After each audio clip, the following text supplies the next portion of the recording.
Welcome to an exploration of how one tiny chemical, dopamine, is fundamentally reshaping what we perceive as sexy in the modern world. We're diving into the science of desire, starting with the core mechanism, the dopamine loop. Dopamine is often mislabeled as the, quote, pleasure chemical. It's actually the key driver of motivation, reward, and seeking behavior. It tells your brain, this is important, do it again.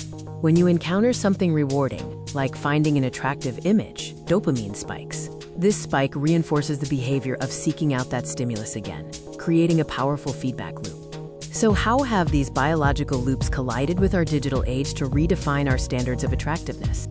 Today, our perception of sexy is heavily influenced by mass media, fashion, and cultural trends, often presenting highly curated and idealized images. Digital platforms, especially social media and online content, amplify these images, creating a constant bombardment of highly stimulating, hypersexualized content that pushes the boundaries of attractive. Now let's connect that highly stimulating content back to our dopamine loops.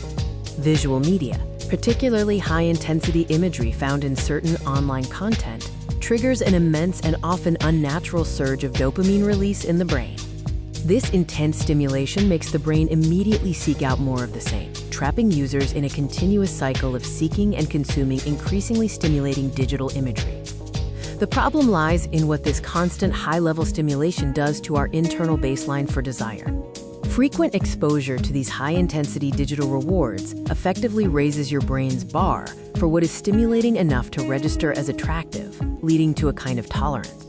This leaves people increasingly desensitized to the normal, subtle, and real-world attractiveness of others, which simply cannot compete with the dopamine blast of curated digital content.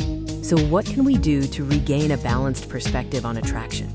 First, recognize the profound impact that digital consumption and its subsequent dopamine hits are having on your perception of desire and attractiveness. By consciously reducing reliance on high-intensity digital stimulation, you can reset your dopamine baseline, appreciate real-world connection, and find a healthier, more balanced approach to attraction.